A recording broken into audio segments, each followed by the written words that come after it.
जय हिंद दोस्तों, मैं हूं आयुष जैन और आप देख रहे हैं द विचार मंथन। बचपन में ठंड के दिनों पे छत पे बैठे हुए प्लेन को गुजरते हुए हमने काफी बार देखा है और हमारा एक सपना होता था कि उस प्लेन में हम बैठेंगे और नीचे का नजारा देखेंगे। आज हमारे जो अतिथि हैं उनका सपना इससे थोड़ा सा अलग था। उन्होंने उस प्लेन को देखा और सोचा एक दिन मैं भी वहां बैठूंगा, उस सीट पर, उस कॉकपिट में। सालों की मेहनत, पढ़ाई और ट्रेनिंग के बाद वे एक पायलट बने। सूर्योदय को उन्होंने बादलों के ऊपर से देखा और तूफानों का सामना किया, लेकिन फिर एक दिन उन्होंने तय किया कि ये उड़ान यहीं तक। अब जिंदगी में हम जमीन पर लैंड करके कुछ आगे की कार्रवाई करेंगे। आज हमारे पॉडकास्ट में वही शख्स हमारे बीच मौजूद है। आइए स्वागत करते हैं कल्पित सारवागी भैया का। भैया, मैं सबसे पहले चाहूंगा कि आप अपना एक छोटा सा परिचय हमारे दर्शकों को दें। तो मेरा नाम कल्पित सरावगी है। मैं यही जबलपुर शहर से हूँ, मध्य प्रदेश से।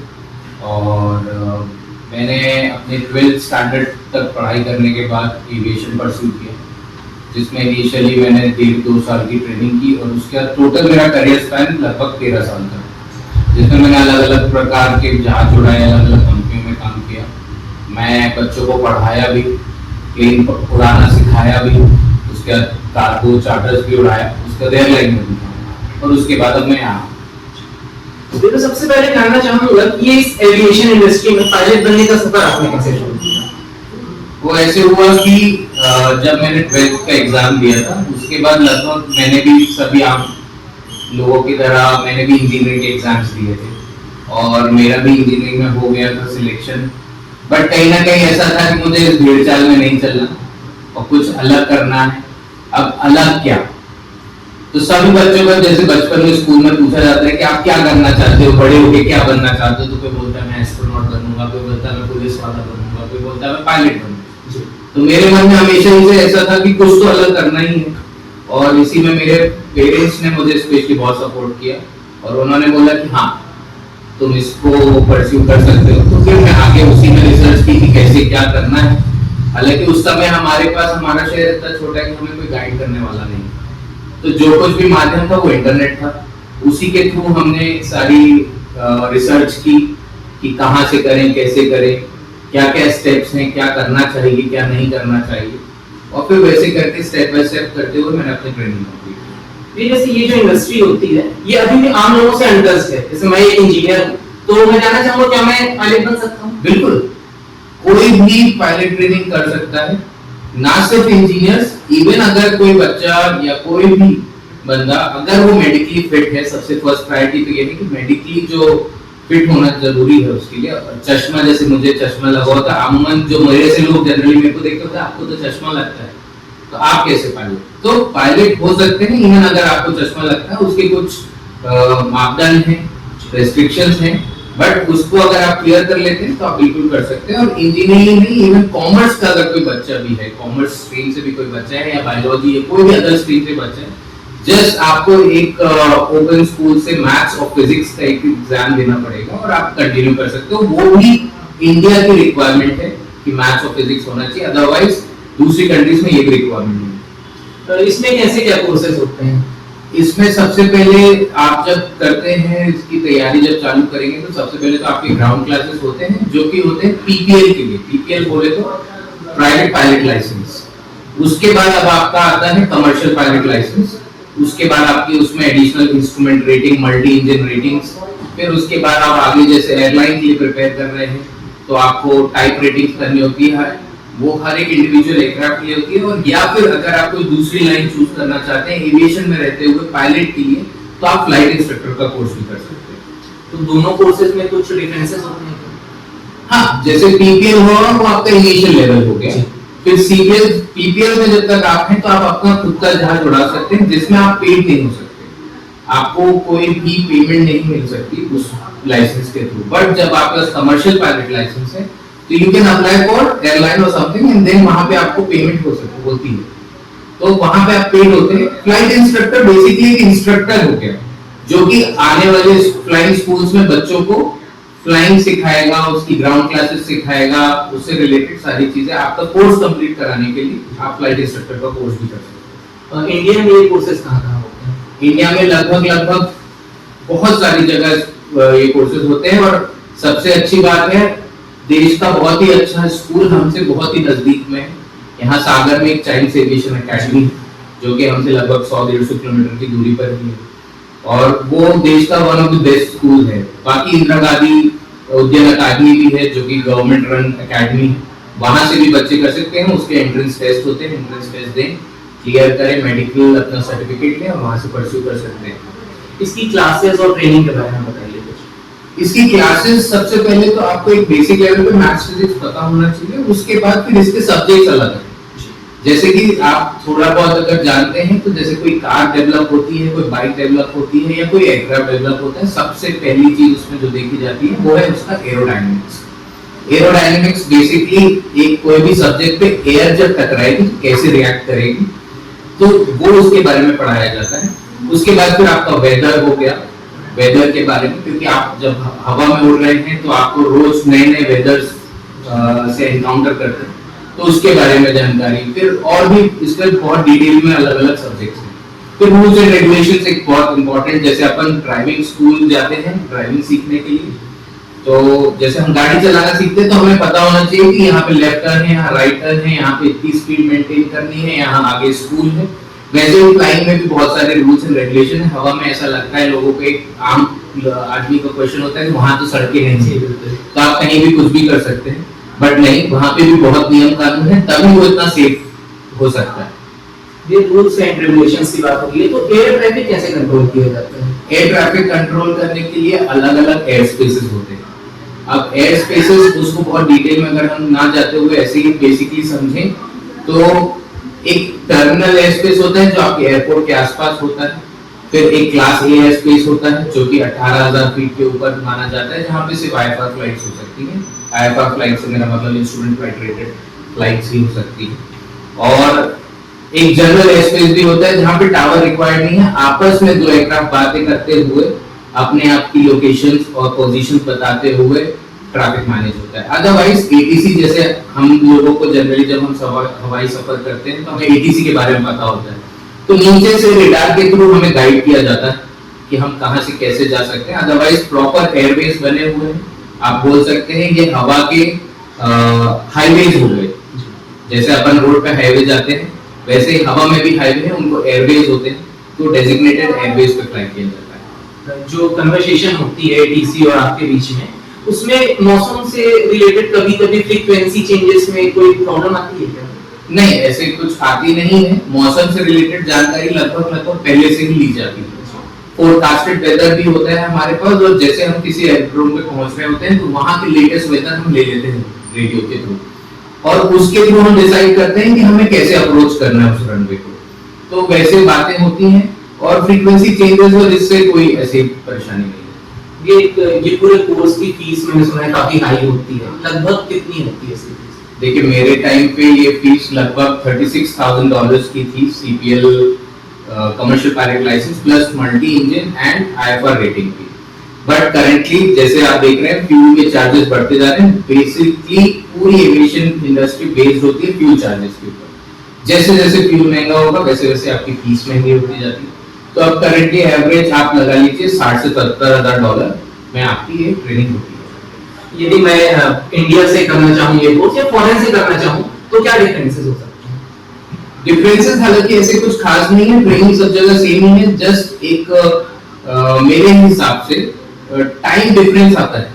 इंडिया में फ्लाइंग करने अगर आप जाते हैं तो जो आप फ्लाइंग करते हैं वो लगभग 1.5 से 2 साल और कहीं कहीं 3 साल भी लग जाते हैं। बट अगर आप बाहर जाते हैं तो इस चीज की फ्रीक्वेंसीज वहां पे, क्योंकि आपके अमेनिटीज ज्यादा हैं, एयरपोर्ट ज्यादा है, रनवे ज्यादा है, एयरक्राफ्ट ज्यादा है, मेंटेनेंस बहुत अच्छा है, तो आप इसी कोर्स को 8 से 10 महीने के लगभग में कंप्लीट कर सकते हैं। तो काफी टाइम का डिफरेंस काफी है। टाइम का डिफरेंस काफी है। आपका कोई बेस्ट एक्सपीरियंस रहा है फ्लाइंग का? देखिए, फ्लाइंग तो एक अलग ही दुनिया है। आप एक बार जिसने, मैं तो हमेशा अपने स्टूडेंट्स, मेरे बहुत सारे स्टूडेंट्स रहे हैं all around the world, they are flying, है ना। कोई इंडोनेशिया में फ्लाई कर रहा है, कोई पापुआ न्यू गिनी में फ्लाई कर रहा है, कोई कतर में, कोई सीरिया में, कोई लीबिया में। तो मेरे बहुत सारे स्टूडेंट्स रहे हैं और फ्लाइंग एक अपने आप में अलग जुनून है।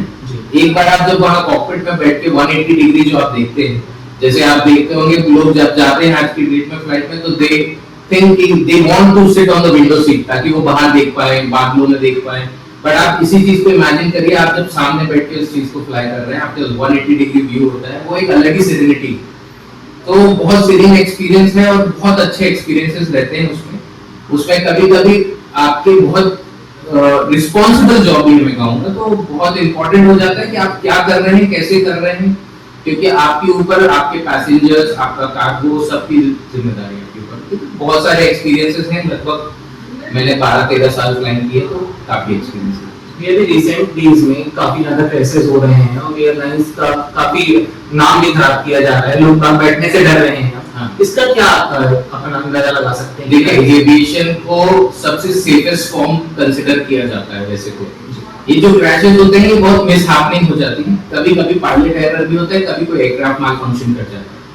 अब इन चीजों को हम कभी भी जज नहीं कर सकते कि ये कैसे हो रही है। आप गाड़ी घर से लेके निकले, आपकी गाड़ी पंचर हो गई, आपको ये पहले से नहीं पता था कि पंचर होने वाली है। वैसे ही एयरक्राफ्ट एक मशीन ही है, बट हाँ, एयरक्राफ्ट में एक आम वूमन जो हम रोड पे गाड़ियां चला रहे हैं उससे ज्यादा रिडंडेंसी होती है। आप बहुत ही रेयर सिचुएशंस होते हैं जब ये क्रैशेस, जैसे अभी जो बहुत लेटेस्ट चर्चा में रहा अहमदाबाद का क्रैश, वो बहुत रेयर सिचुएशन है जो उस पे हुआ।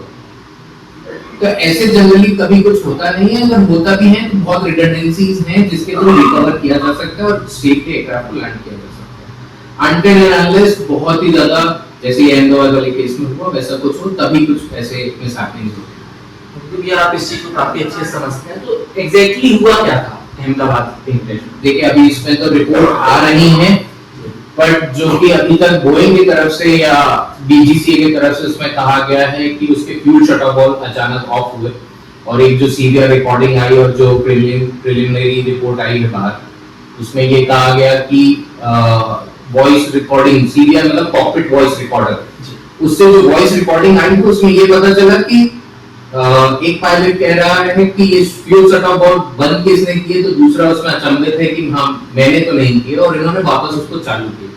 वापस चालू करने के बाद भी एयरक्राफ्ट स्पून होने में, उतनी एनर्जी देने में टाइम लगा, और बहुत ही कम समय था, बहुत ही कम ऑल्टीट्यूड था, जिसके कारण ये हुआ। अब इसको ये हम नहीं कह सकते अभी कि ये पायलट्स ने किया या ये एयरक्राफ्ट का फॉल्ट था, क्योंकि अभी बहुत इनिशियल लेवल पे जब तक पूरी रिपोर्ट से आ सकते हैं अपन उसको बहुत क्लियर वे में तो नहीं बता सकते, बट हाँ ये डेफिनेट है उसमें कि उसमें मल्टी इंजन फेलियर्स थे, जो दोनों के दोनों इंजन फेल हुए और बहुत कम ऑल्टीट्यूड पे हुए, इसलिए उनके पास रिकवरी का चांस ही नहीं था और इसलिए वो क्रैश हुआ। इस पूरे केस में एक नाम है ब्लैक बॉक्स।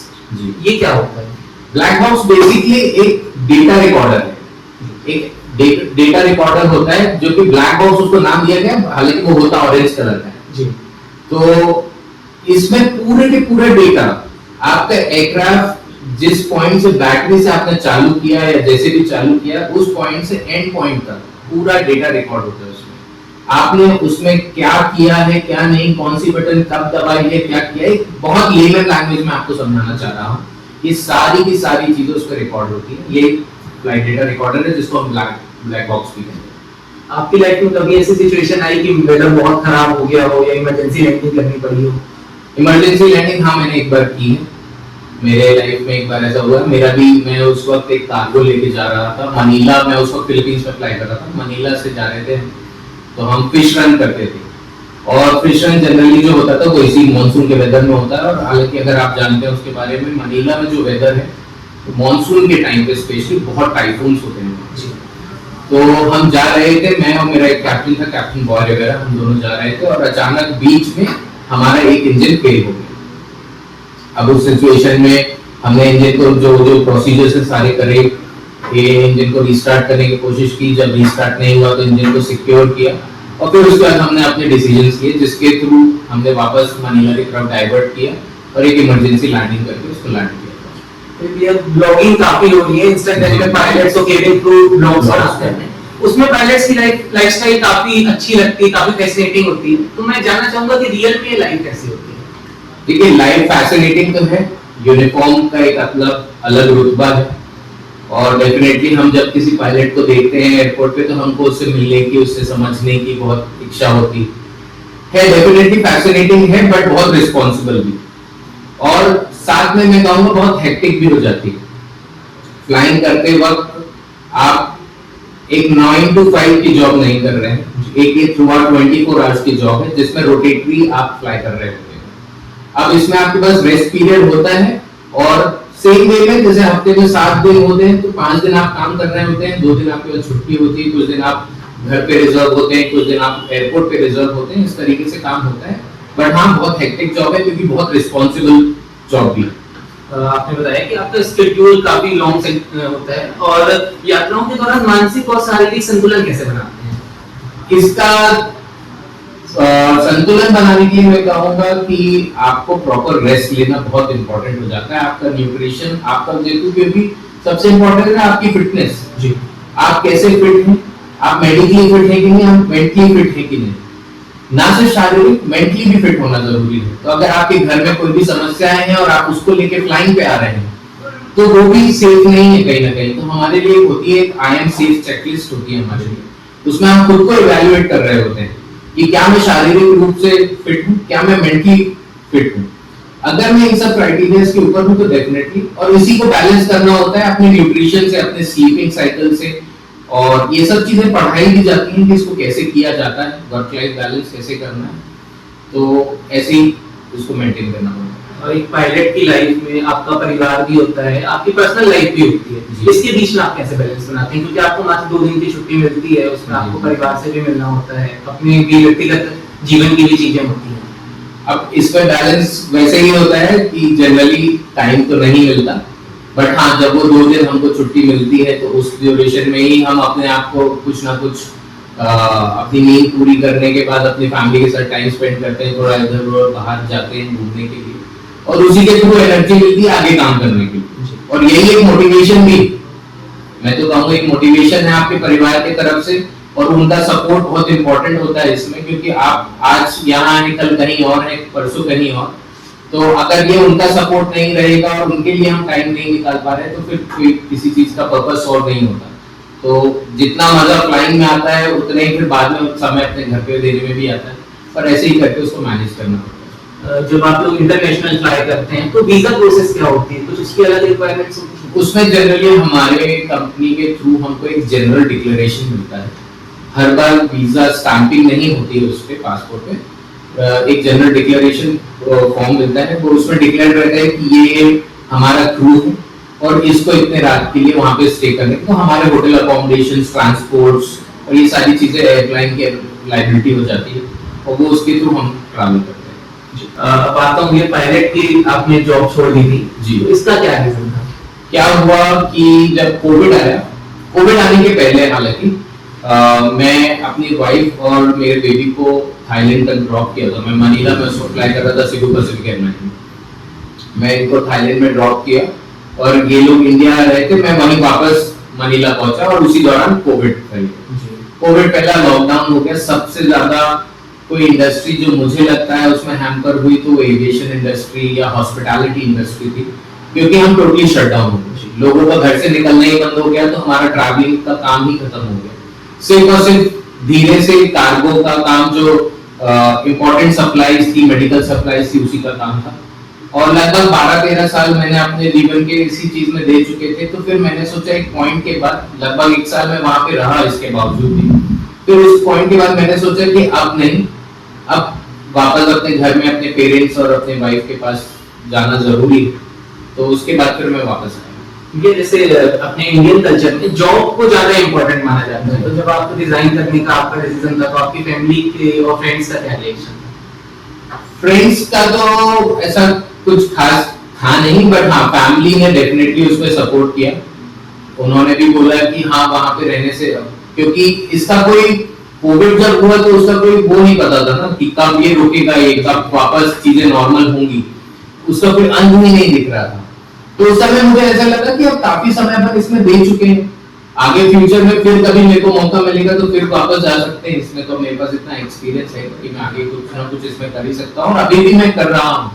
एविएशन से मैं आज भी जुड़ा हुआ हूँ। अब मैं फ्लाइंग नहीं कर रहा तो एटलीस्ट मेरे पास यहाँ पे कुछ स्टूडेंट्स हैं जो आते हैं पढ़ने, तो मैं उनको पढ़ाता हूँ, तो मैं उसके द्वारे से जुड़ा हुआ हूँ। तो ऐसे करके मैं वापस आया, फैमिली ने पूरा सपोर्ट किया, और अब यहाँ इंडिया में आके मैंने अपने अलग अलग बिजनेस वेंचर्स चालू किए हुए हैं, जिसके थ्रू मैं काम कर रहा हूँ। जॉब से बिजनेस में शिफ्ट होना कैसा था?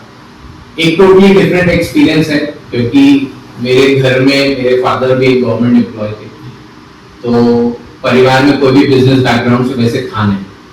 बट हाँ, करते करते आदमी हर चीजें सीखता है। जैसे एविएशन में भी आप जब स्कूल से पढ़ के, जैसे मैंने ट्रेनिंग की, तो मुझे हवाई जहाज उस दिन से तो आता नहीं था उड़ाते, बट धीरे धीरे करते करते इतना एक्सपीरियंस गेन किया। वैसे ही बिजनेस भी था, एक नया चैलेंज नजर आया कि कैसे क्या क्या चीजें होती हैं, और उसको मैं कहूँगा आज भी 4-5 साल भी हुए मुझे जॉब छोड़ के बिजनेस करते हुए। बट हाँ, धीरे धीरे उसको भी सीखते हुए करेंगे।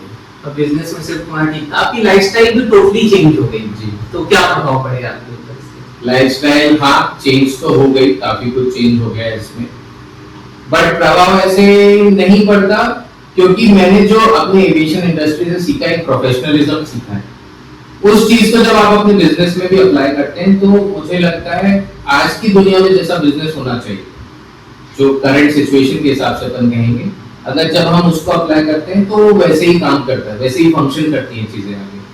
तो हाँ, लाइफस्टाइल पायलट की जॉब से डेफिनेटली बिजनेस के लिए तो बहुत चेंजेस हैं, बट हाँ, मैं वहां से जो सीख मिली है, जो लर्निंग्स मिली है, उसको यहाँ पे अप्लाई करता हूँ। जॉब की स्टेबिलिटी या बिजनेस की इंडिपेंडेंस आपके लिए क्या इंपॉर्टेंट है?